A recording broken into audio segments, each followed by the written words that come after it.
I'm Chris Carter of the Locked On Steelers podcast, and this is your Locked On Now reaction to the Steelers losing 24-10 to the 2-win, now 3-win Arizona Cardinals. It was an abysmal display across a miserable game that had 2 postponements in it, but there's no excuses for the Steelers in this one. And yes, they suffered tons of injuries. Kenny Pickett didn't finish a game again. They lost to Landon Roberts. They lost to Sayamalu. But this was against a Cardinals team that even without those injuries, the Steelers should have done everything in their power to handle this game. They give up over 100 yards rushing to James Conner and 2 touchdowns, 4.2 yards per carry against a team that consistently wasn't running the ball well. Kyler Murray, not great, but efficient enough in 13-23 for 145 yards and a touchdown. But what's really telling about this loss is that the Cardinals offense, which has been one of the worst in the NFL, went 10 of 17 and really 10 of 16 because one of those was a kneel down on third downs.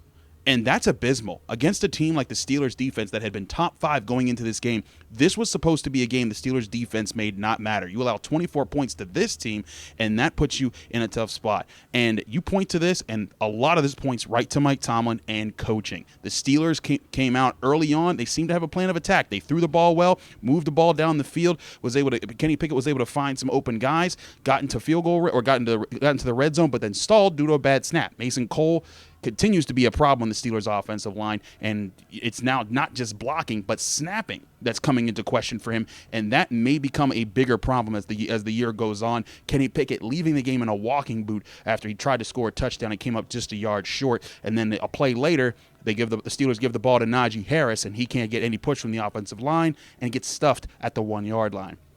And then the Steelers defense, which also is not above reproach in this game, gives up a 99-yard touchdown drive to end the first half. You look across the board, and the Steelers were just out-prepared and under-prepared for so many situations. To lose that many times on third down and then on offense, only convert 4 of 11 on third downs against, again, a defense that wasn't that good. This is a Cardinals team that even if the Steelers came in the snake bit, and they were snake bit, they certainly missed. Chris Boswell missed a gimme field goal. That hasn't happened too much this year.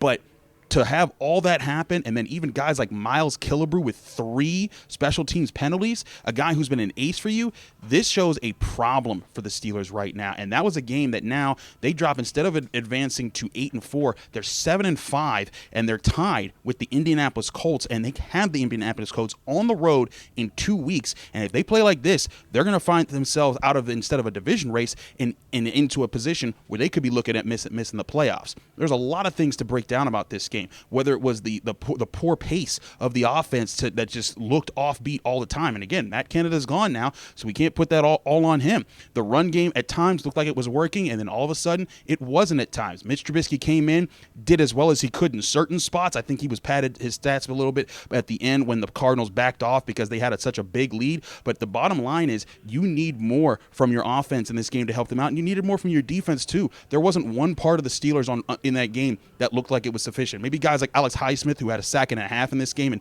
they helped a little bit, but overall, you need better production from your guys across the board. It looked disorganized, it looked dysfunctional, and it looked like mistakes everywhere. I'm here at the Peterson Event Center. I wasn't able to cover that game as I was covering Pitt basketball, but I still will give you all my full thoughts on the Locked On Steelers podcast. We'll have the full episode out very soon. I have to head to Channel 11 to do the final word, hopefully trying to do it there, if not right after I film the final word for Channel 11 WPXI. But I'm Chris Carter from the Locked On Steelers podcast. Stay tuned. We'll have you all your thoughts here on the Locked On Steelers podcast.